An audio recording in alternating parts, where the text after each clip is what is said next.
My name is Claudia Marshall, and 3 years ago, I was just another invisible coder working in a cramped garage on the outskirts of Portwell, Indiana.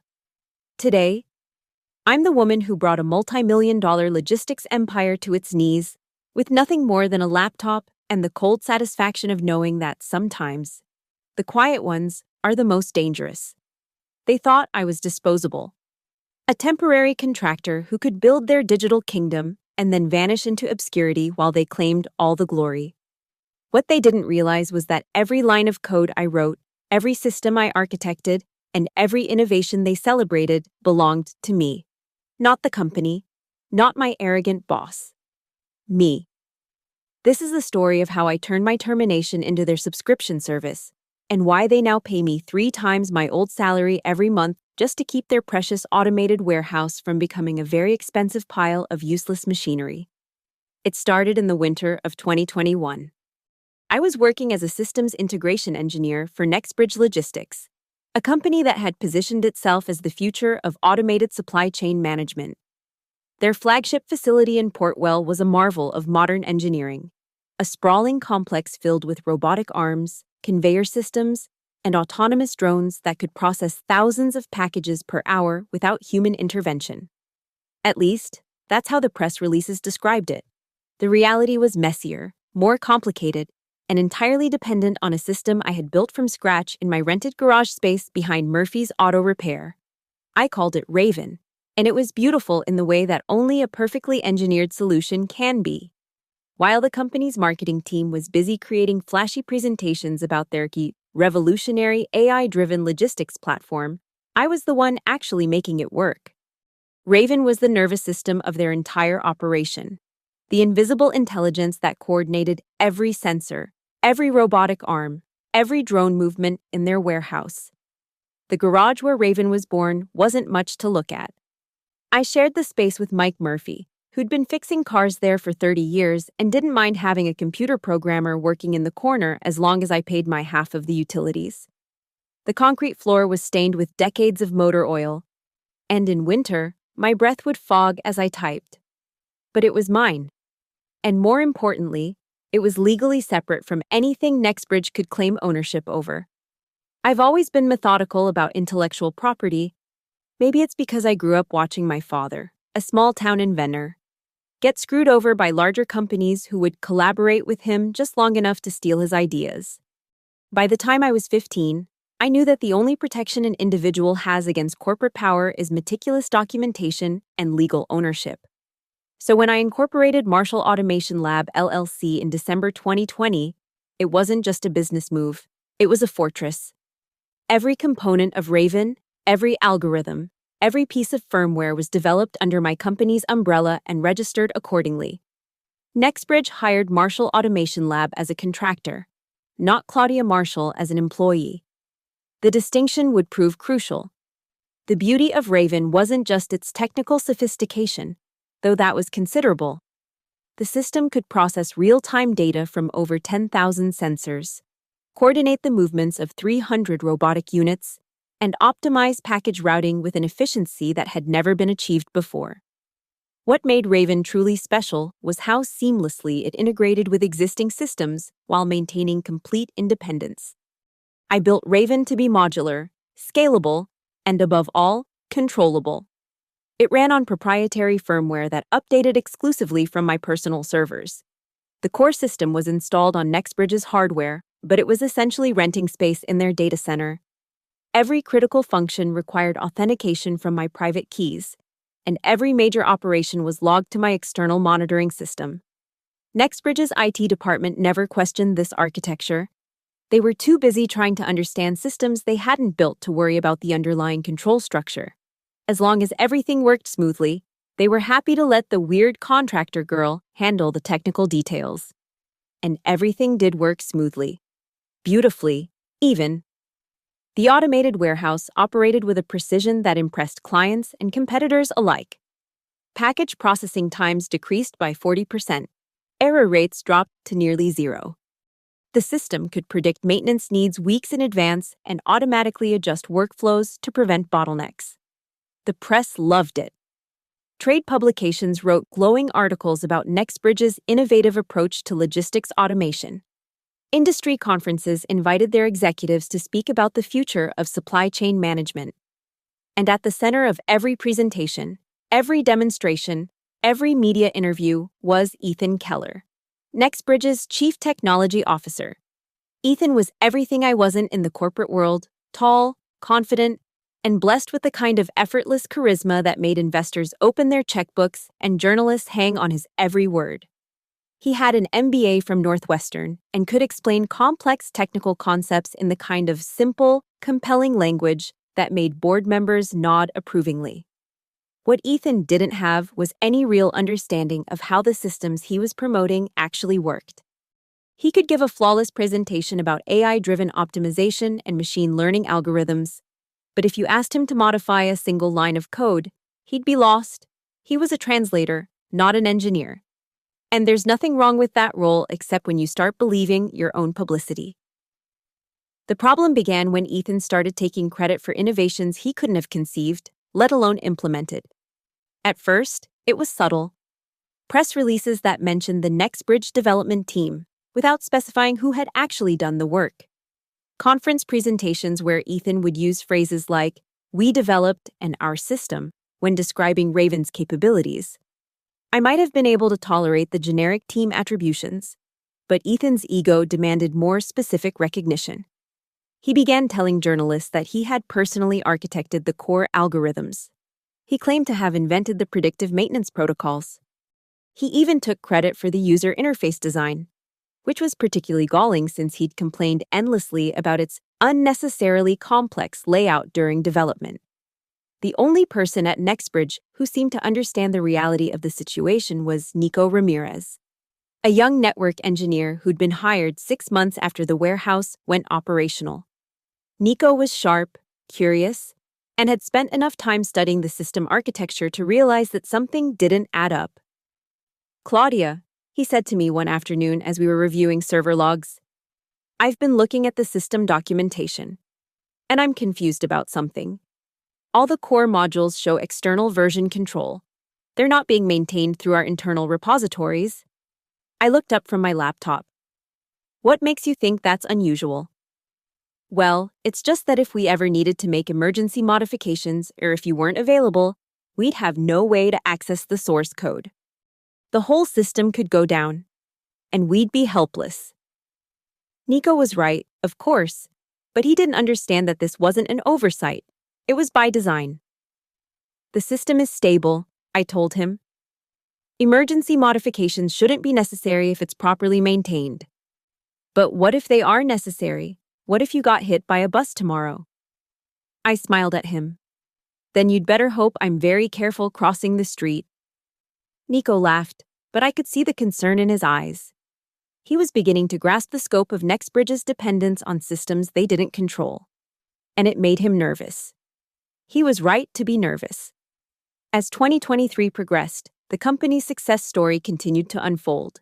They secured major contracts with Portland Shipping Group, Midwest Distribution Alliance, and several other large logistics companies.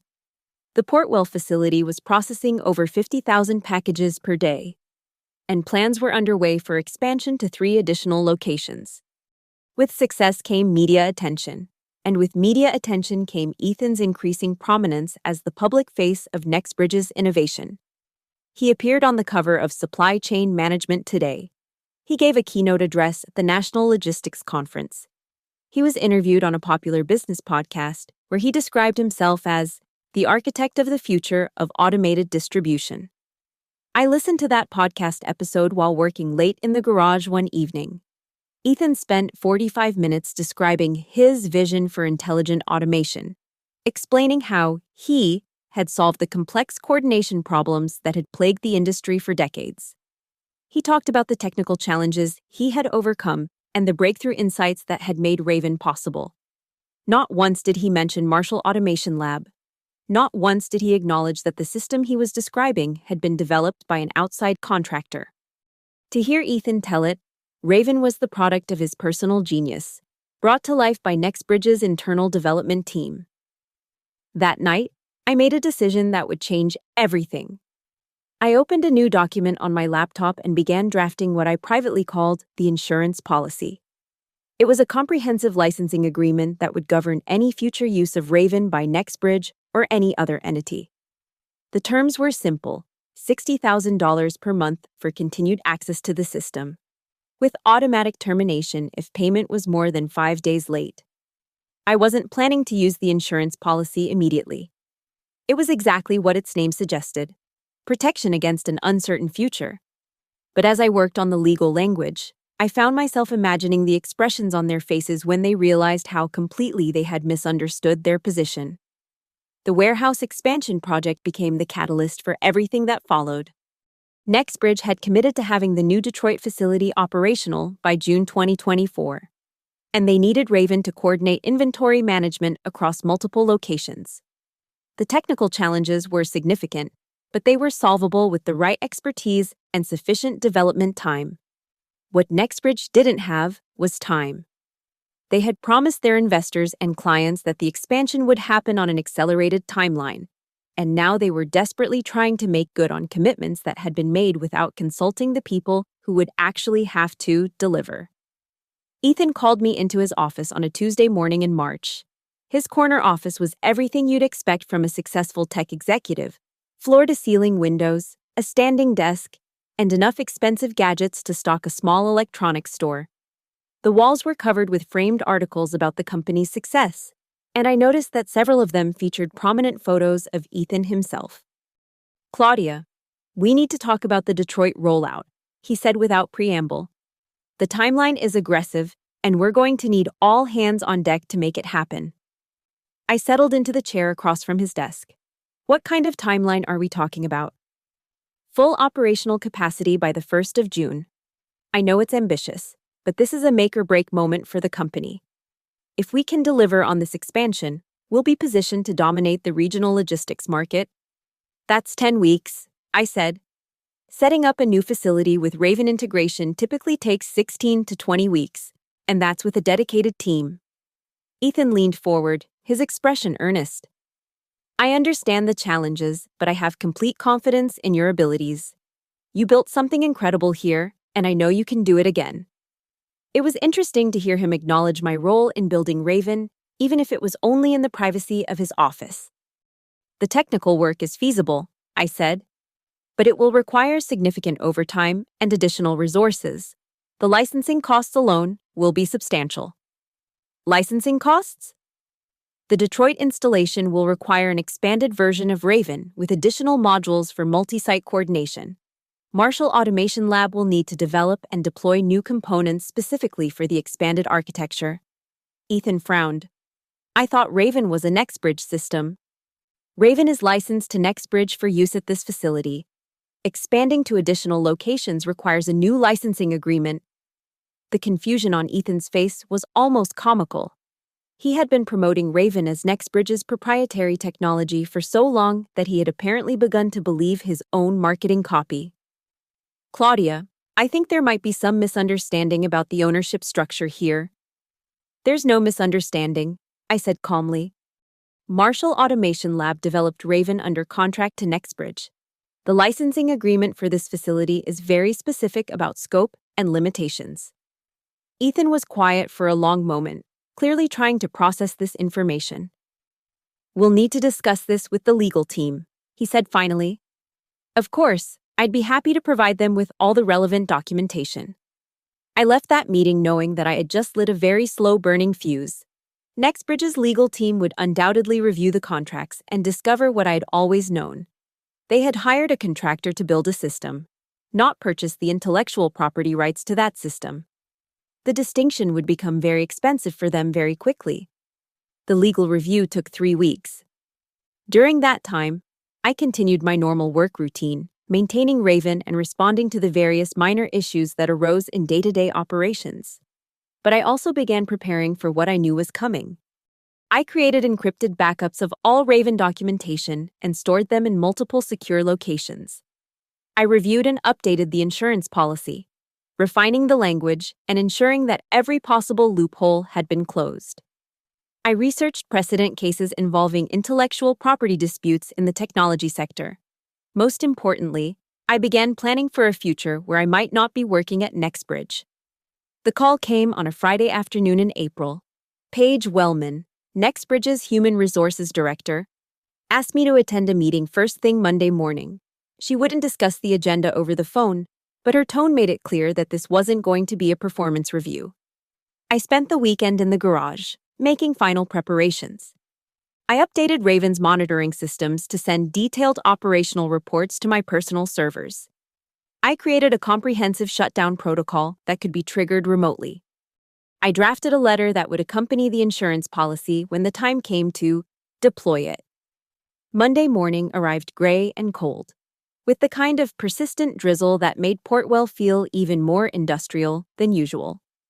I arrived at the office 15 minutes early and spent the time reviewing email on my phone. At exactly 9 o'clock, I walked into the conference room where Ethan, Paige, and CFO Marcus Webb were waiting for me. "Thank you for coming, Claudia," Paige said as I took a seat. "I'm afraid we have some difficult news to share." I waited. As you know, the Detroit expansion has been a major focus for the company, and we've been evaluating our staffing needs for the next phase of growth, Paige continued. After careful consideration, we've decided that your position is no longer aligned with our strategic direction. I see. The automated systems are running smoothly now, and we feel that ongoing maintenance can be handled by our internal IT team. We're grateful for your contributions during the development phase, but we're transitioning to a different operational model. Ethan spoke up. "This isn't personal, Claudia. It's just business. The system you helped build is mature now, and we need to optimize our cost structure for scalability." The irony was perfect. They were firing me because they believed the system was so stable and self-sufficient that they no longer needed its creator. What they didn't understand was that Raven's apparent stability was entirely dependent on continuous monitoring and maintenance from systems they had never seen. "I understand," I said. "When would you like me to transition my responsibilities?" "We'd appreciate it if you could spend the rest of this week documenting any outstanding issues and transferring access credentials to the IT team," Paige said. "Your final day will be Friday." "Of course, I'll make sure everything is properly documented." The meeting lasted another 10 minutes, covering the usual details about final paychecks, benefit transitions, and return of company property. They asked me to sign a standard non-disclosure agreement, which I did without hesitation. Nothing in the NDA prevented me from exercising my legal rights as the owner of intellectual property that Nextbridge had been using under license. I spent the rest of that week in a strange kind of professional limbo.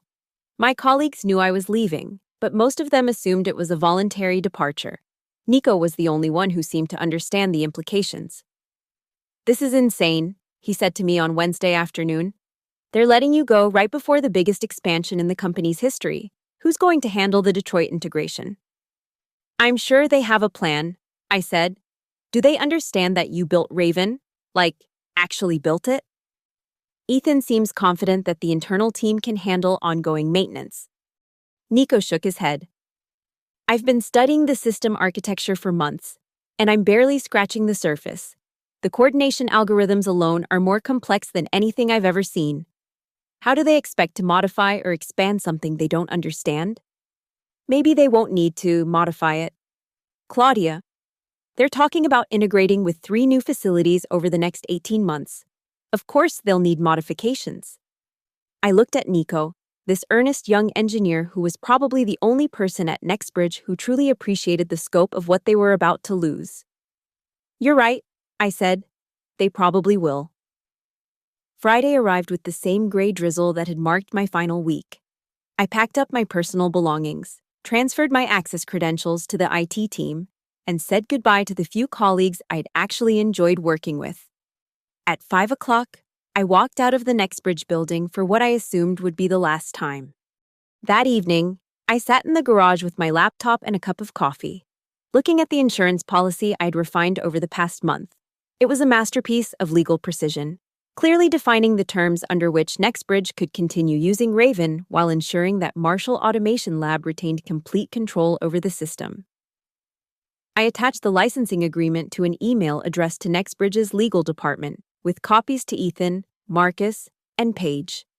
The subject line was simple: Raven System Licensing Agreement, Immediate Action Required.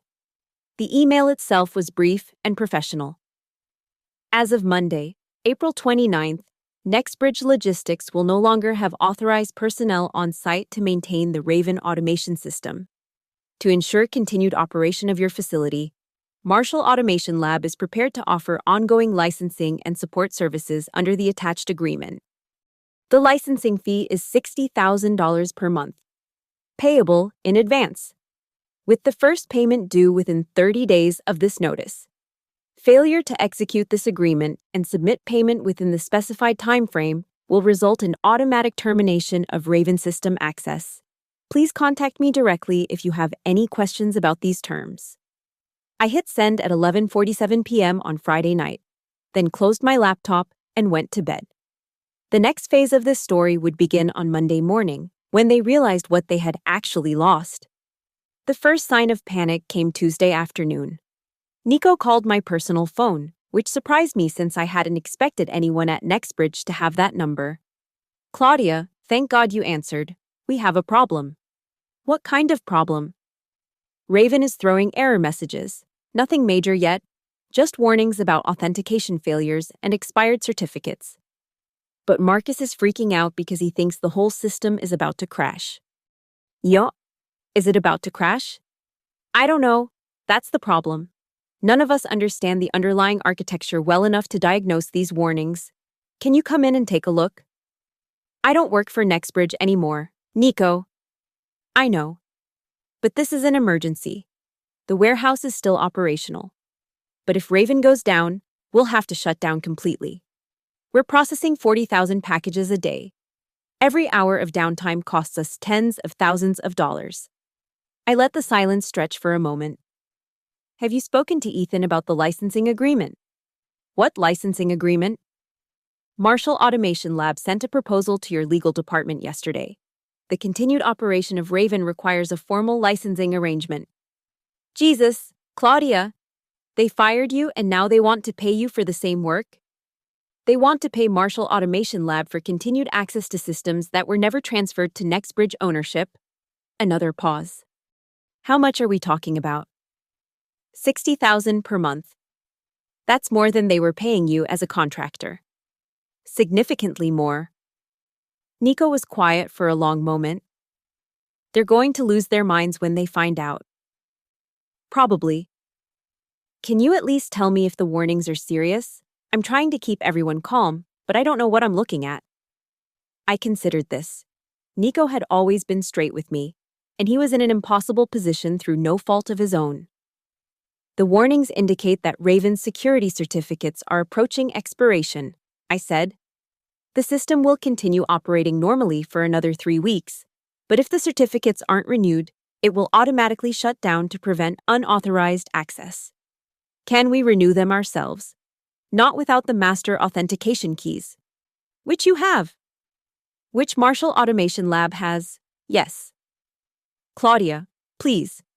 I know the situation is screwed up, but there are 200 people working in that warehouse. If the system crashes, they'll all lose their jobs." This was the moment I had been anticipating for months. Nico was appealing to my conscience, trying to make me feel responsible for the consequences of NextBridge's own short-sightedness.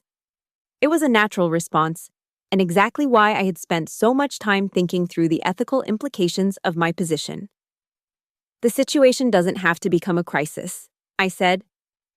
"NextBridge received a very reasonable licensing proposal yesterday. If they're serious about maintaining operations, they can accept the terms and avoid any disruption.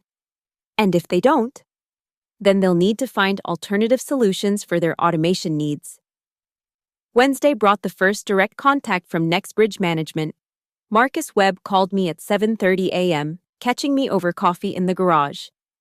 "Claudia, we need to discuss this licensing situation immediately." "Good morning, Marcus. I assume you've had a chance to review the proposal." "I've reviewed it, and frankly, I'm shocked by what appears to be an attempt to hold our operations hostage." "That's an interesting characterization. How do you see it as hostage-taking?" "You built a system while employed by our company, and now you're demanding payment for its continued use. That strikes me as unethical at best. Marshall Automation Lab built a system under contract to NextBridge. The contract clearly specified the scope of work and ownership of intellectual property. NextBridge chose to terminate that contract, which means they no longer have authorized access to proprietary systems. Our legal team is reviewing the contracts, but I find it hard to believe that we don't have ownership rights to systems developed on our premises using our resources. This was the conversation I had been preparing for since 2020. Marshall Automation Lab provided all hardware, software, and development resources for the Raven system.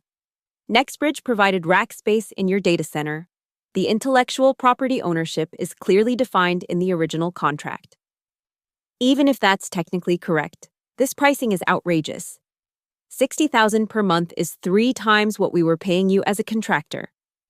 The pricing reflects the true value of the Raven system to NextBridge's operations. Based on your own public statements, the automated warehouse processes 50,000 packages per day with a per-package value that averages $47. A single day of downtime would cost you more than 2 months of licensing fees. Marcus was quiet for a moment, probably doing the math.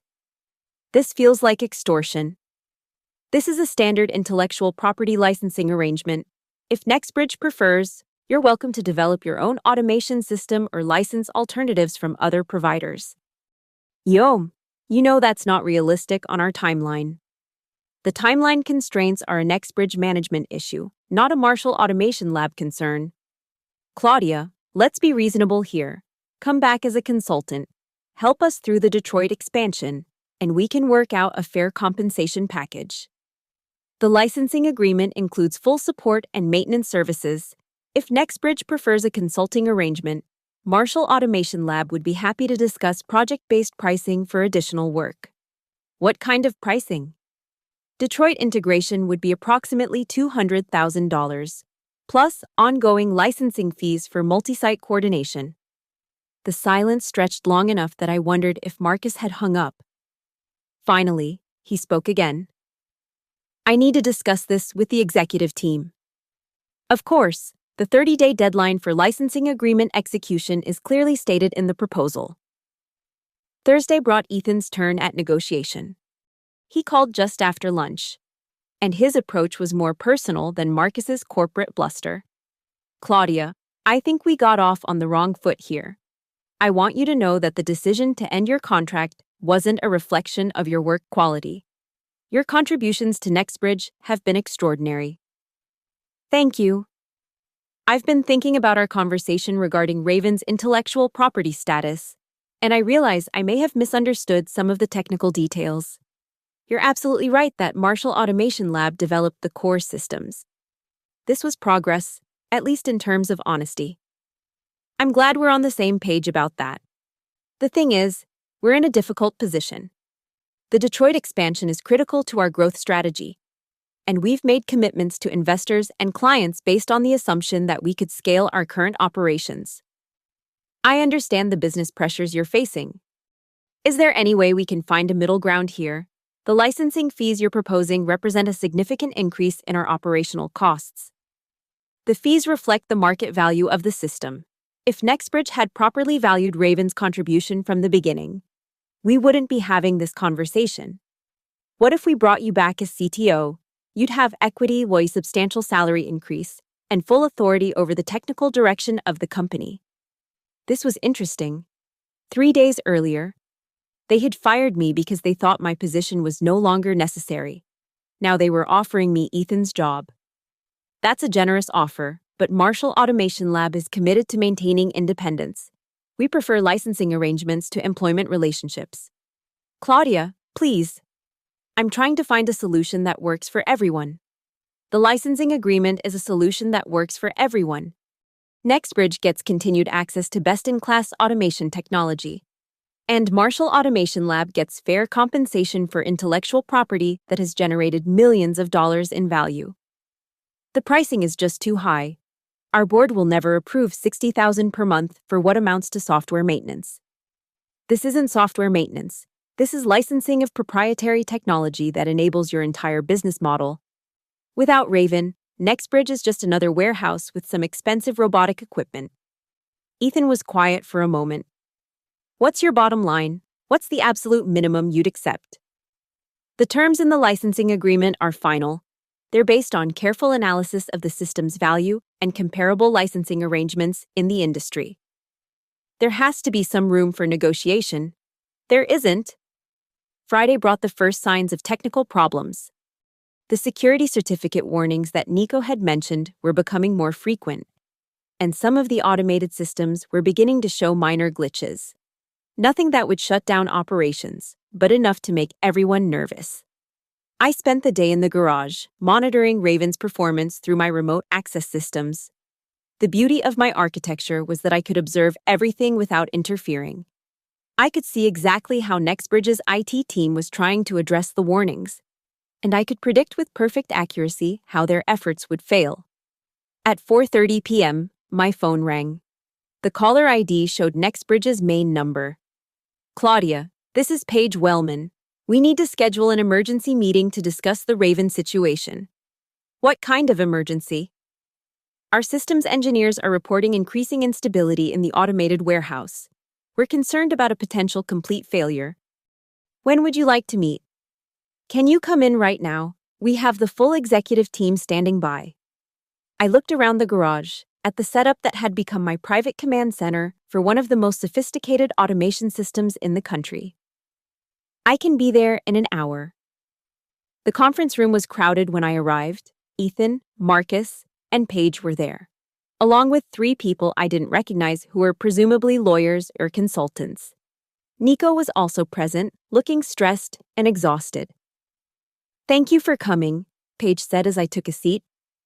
I think everyone here understands the urgency of the situation. One of the strangers, a middle-aged man in an expensive suit, leaned forward. Ms. Marshall, I'm David Chen, NextBridge's outside legal counsel. I've been reviewing the contracts related to the Raven system, and I have to say, the intellectual property arrangements are quite unusual.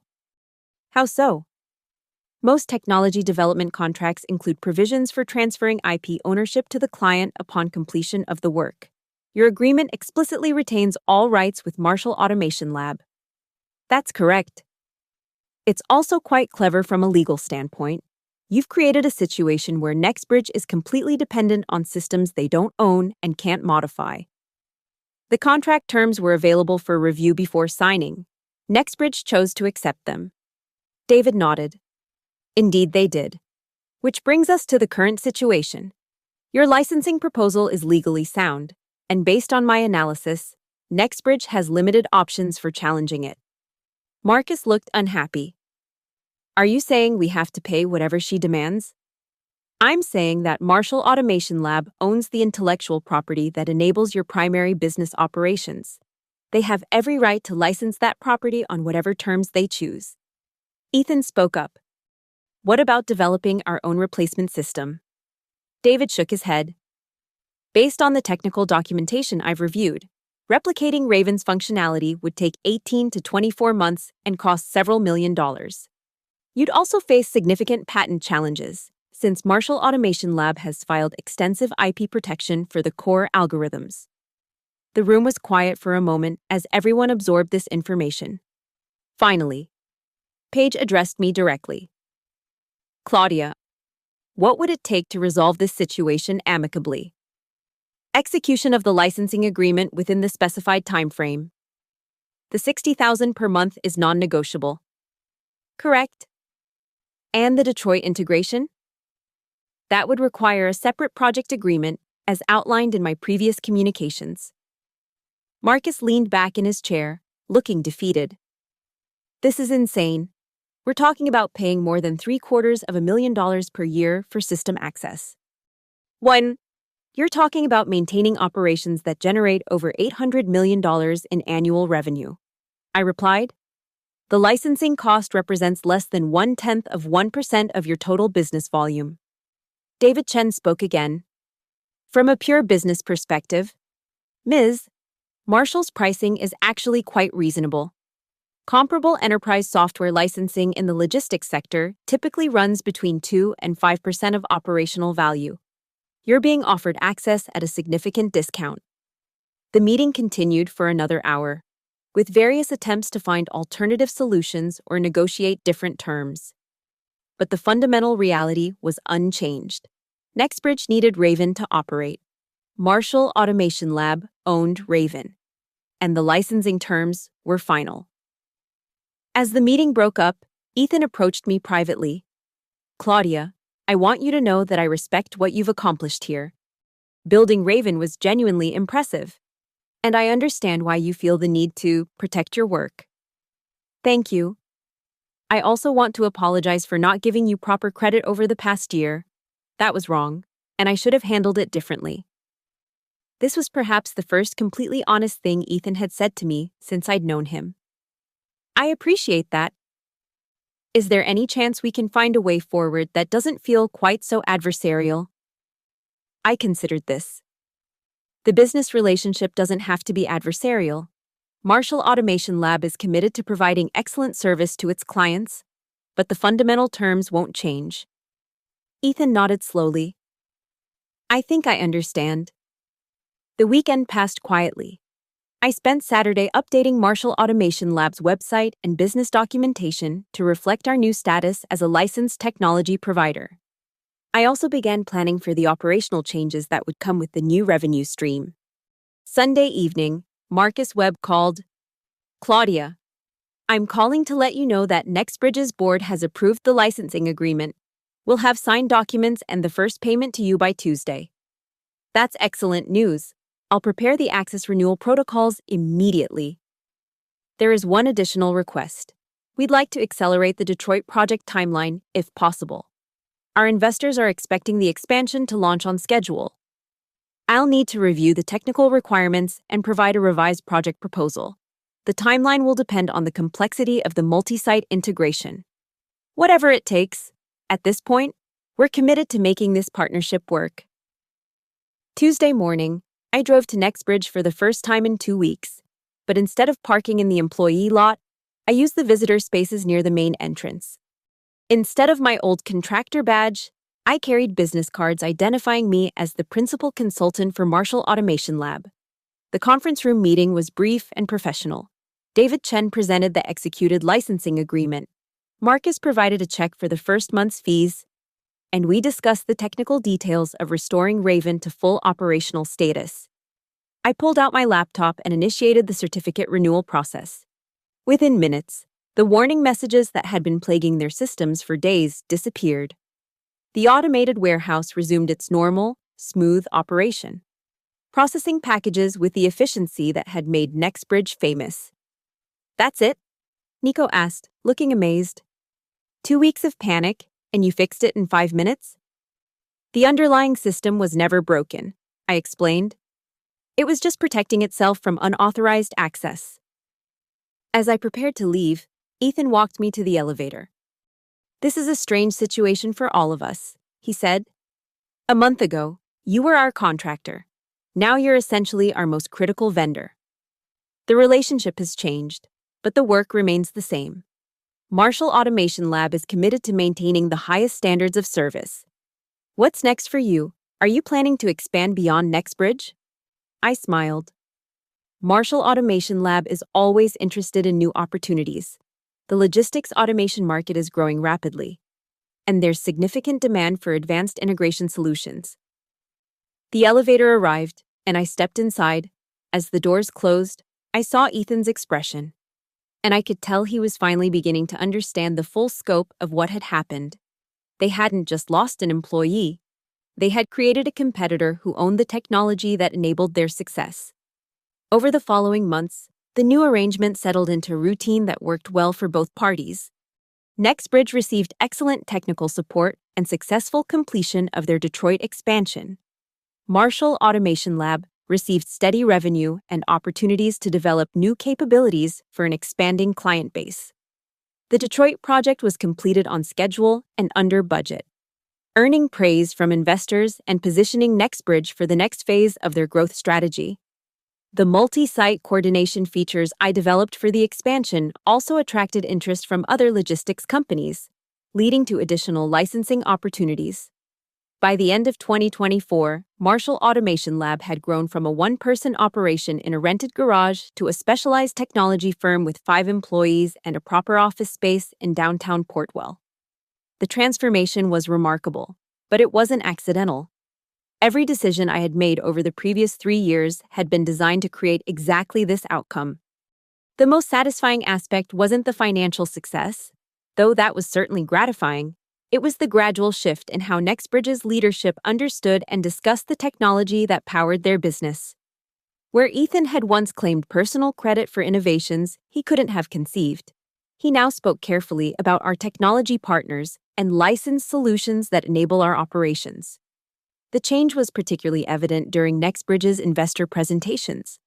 The quarterly reports now included specific line items for critical technology licensing and acknowledged Marshall Automation Lab as a key strategic partner.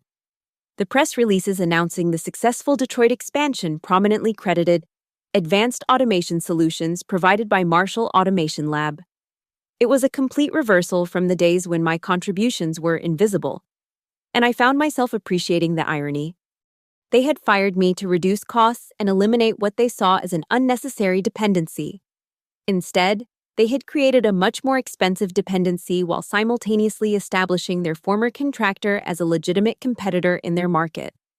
The competition aspect became increasingly relevant as 2025 progressed.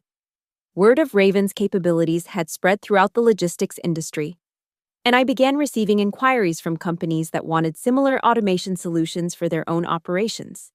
Each new client required customized development work, which meant additional revenue streams beyond the basic licensing fees.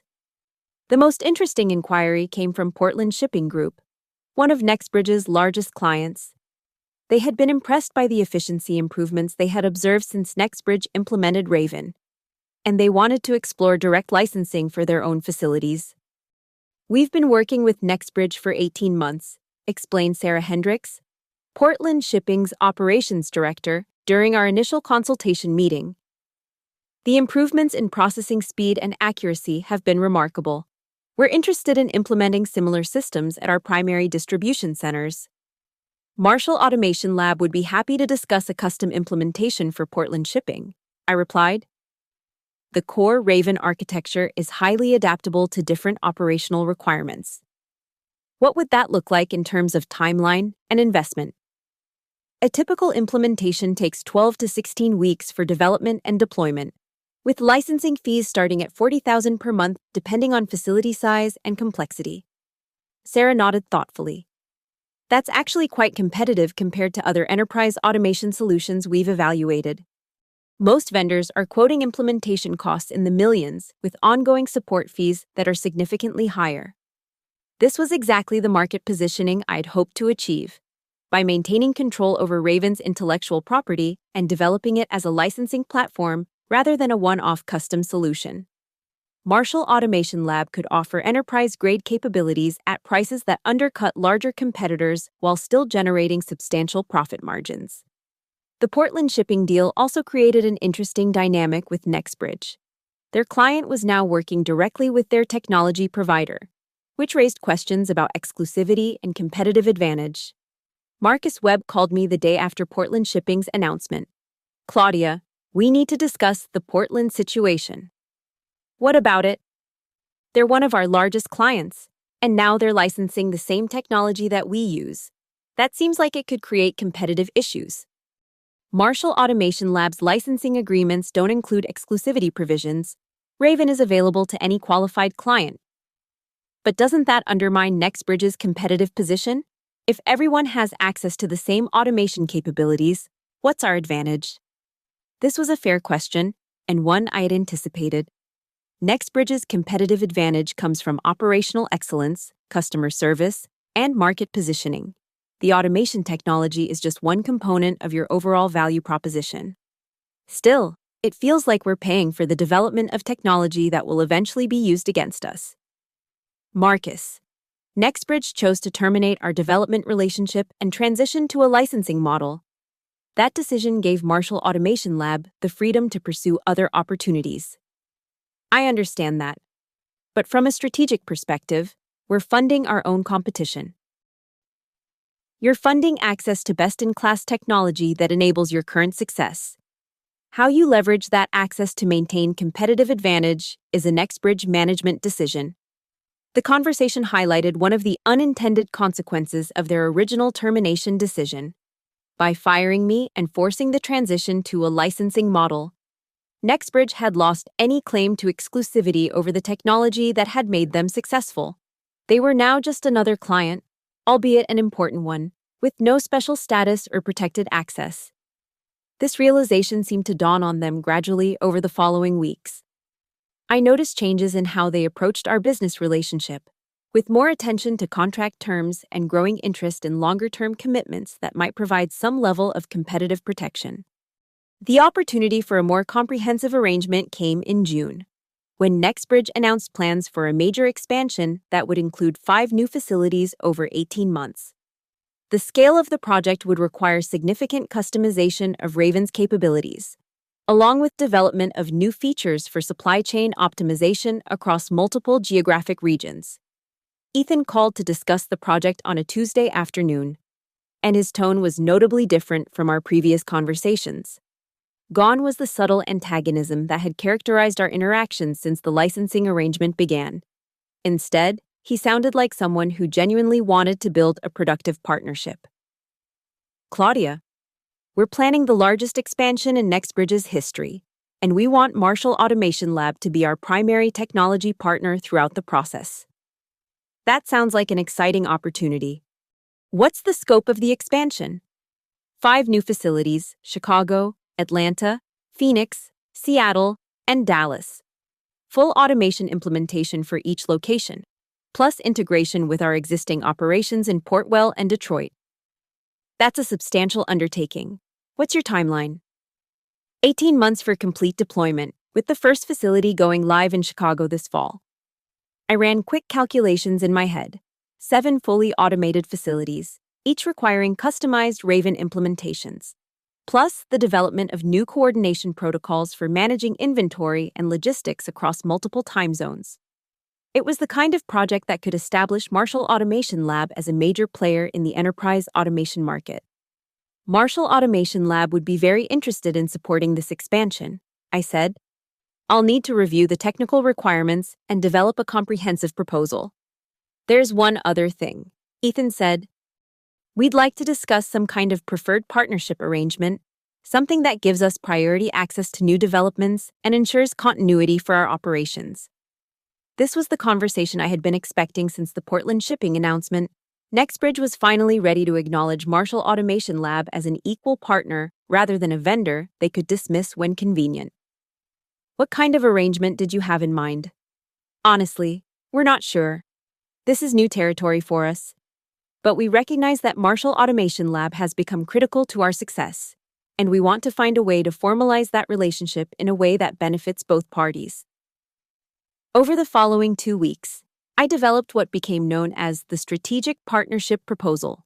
It was a 5-year agreement that established Marshall Automation Lab as NextBridge's exclusive automation technology partner while providing guaranteed revenue streams and priority development commitments.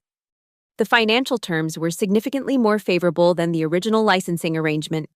Instead of monthly licensing fees, the partnership included annual payments totaling $2.4 million, plus project-based billing for major implementations like the 7-facility expansion. In exchange, NextBridge received exclusive access to certain Raven capabilities and guaranteed priority for new feature development. The exclusivity provisions were carefully structured to protect Marshall Automation Lab's growth opportunities while giving NextBridge meaningful competitive advantages. Certain core technologies would remain available to other clients, but advanced features developed specifically for NextBridge would be exclusive for defined periods. Most importantly, the partnership agreement included provisions for joint development of next-generation automation technologies. Instead of Marshall Automation Lab developing solutions independently and licensing them to NextBridge, we would work together to identify market opportunities and create new capabilities that could be commercialized for both companies' benefit. The negotiation process took 6 weeks and involved multiple rounds of revisions, but the final agreement was signed in August 2025. The signing ceremony took place in NextBridge's main conference room. with the full executive team present, along with several board members who had flown in specifically for the occasion. As I signed the documents that transformed Marshall Automation Lab from a vendor into a strategic partner, I reflected on the journey that had brought us to this point. 18 months earlier, I had been a contractor working in a rented garage, invisible to the outside world despite creating technology that enabled millions of dollars in revenue. Now I was the CEO of a growing technology company, signing a multi-million-dollar partnership agreement with the same organization that had once fired me via email. The transformation was complete, but it was also just the beginning. The 7-facility expansion project became the foundation for Marshall Automation Lab's emergence as a major force in the logistics automation industry. Each implementation provided opportunities to refine and enhance Raven's capabilities, while the scale of the project attracted attention from other potential clients. By the end of 2025, Marshall Automation Lab had grown to 15 employees and was working with 12 different logistics companies across North America. The technology that had started as a solution for one warehouse in Portwell, Indiana, was now powering operations that processed over 2 million packages per day. The success also brought recognition that had been absent during my contractor days. Industry publications began featuring articles about Marshall Automation Lab's innovative approaches to logistics optimization. I was invited to speak at conferences where Ethan had once claimed credit for my work. The transformation of my professional reputation was as dramatic as the transformation of my business. Perhaps the most satisfying moment came during the National Logistics Conference in October 2025. I was delivering a keynote presentation about the future of automated distribution when I noticed Ethan in the audience. He was taking notes, clearly interested in the new developments I was describing. After my presentation, he approached me during the networking reception. "Excellent talk," he said. "The predictive analytics capabilities you described are exactly what we need for the next phase of our expansion." "Thank you. Marshall Automation Lab is always working on new ways to improve operational efficiency." "I have to ask," Ethan said, "do you ever think about how different things might have been if we had handled your departure differently?" It was an interesting question, and one I had considered many times over the past year. "I think everything worked out the way it was supposed to," I replied. "The current arrangement is much better for both of our organizations than the old contractor relationship ever was." "You're probably right. It just feels strange to think that firing you was the best thing we ever did for your career." I smiled. Sometimes the best opportunities come from unexpected sources. The conversation was interrupted by a group of conference attendees who wanted to discuss potential partnerships with Marshall Automation Lab. As I engaged with these new prospects, I noticed Ethan watching from across the room. His expression was thoughtful, perhaps even impressed, as he observed the interest my presentation had generated. The irony of the situation wasn't lost on me. The man who had once taken credit for my innovations was now watching me receive recognition for work that was undeniably mine. The visibility and success I was experiencing as an independent business owner far exceeded anything I could have achieved as a corporate employee. As 2025 drew to a close, Marshall Automation Lab's success had exceeded even my most optimistic projections. The company was profitable, growing rapidly, and positioned to become a major player in an industry worth billions of dollars annually. The technology I had developed in a rented garage was now licensed by some of the largest logistics companies in North America. The financial transformation was remarkable. Where I had once earned a contractor's wage for building systems worth millions, Marshall Automation Lab was now generating annual revenue that exceeded my previous decade of earnings combined. The difference between being an employee and owning the intellectual property was measured not just in dollars, but in autonomy, recognition, and professional respect. But perhaps the most important transformation was the shift in how I understood my own value. For years, I had accepted being invisible, taking satisfaction in the technical excellence of my work while others claimed credit for its impact. The experience of building Marshall Automation Lab had taught me that technical excellence without ownership and recognition was a form of professional suicide. The lesson wasn't just about intellectual property law or contract negotiation, though those skills had certainly proven valuable. It was about understanding that in the modern economy, The people who own and control technology hold the real power. Employees, no matter how talented, are ultimately replaceable. Technology owners are partners. Nextbridge had learned this lesson the expensive way. Their attempt to eliminate what they saw as an unnecessary cost had instead created their most important strategic relationship. The contractor they had dismissed as disposable had become the partner they couldn't function without. As I sat in my new office on New Year's Eve 2025, reviewing the year's accomplishments and planning for the challenges ahead, I thought about the email that had started this transformation. The message announcing my termination had seemed like a professional disaster at the time.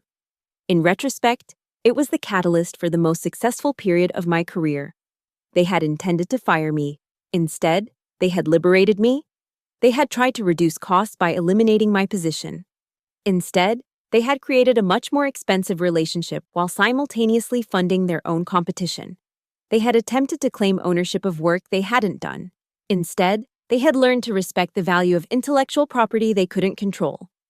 The revenge was complete, but it hadn't been achieved through destruction or retaliation. Instead, it had been accomplished through careful planning, legal precision, and the simple act of ensuring that value created was value captured.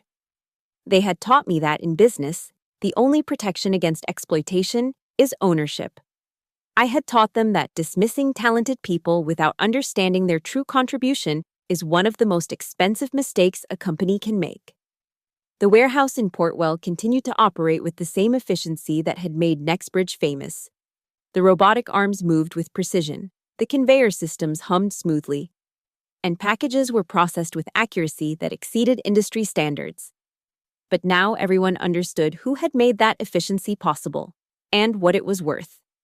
Every month, when Nextbridge sent their licensing payment to Marshall Automation Lab, they were reminded of the cost of their arrogance. Every quarterly report that listed critical technology licensing as a major expense was acknowledgement of value they had failed to recognize. Every press release that credited Marshall Automation Lab as a strategic partner was recognition they should have provided years earlier. The system I had built in a cold garage behind an auto repair shop had become the foundation of a multi-million-dollar technology company. The contractor they had dismissed had become the CEO they now courted. The invisible engineer had become the industry expert whose presentations drew standing room-only crowds. And every time Raven processed another package, optimized another route, or prevented another breakdown, it served as a reminder that sometimes the best revenge is simply ensuring that excellence gets the recognition and compensation it deserves. The story that had begun with my termination email had evolved into something much larger than personal vindication. It had become a case study in the value of intellectual property ownership, the importance of recognizing technical contributions, and the dangers of treating talented people as disposable resources. As I turned off the lights in my office and prepared to head home, I smiled at the thought of Monday morning. Marshall Automation Lab would begin the new year with more clients, more opportunities, and more respect than I had ever imagined possible when I was working alone in that garage. They had fired me to save money and eliminate dependence. Instead, they had created their most expensive vendor and their most critical dependency. The irony was perfect, the justice was complete, and the business was just getting started.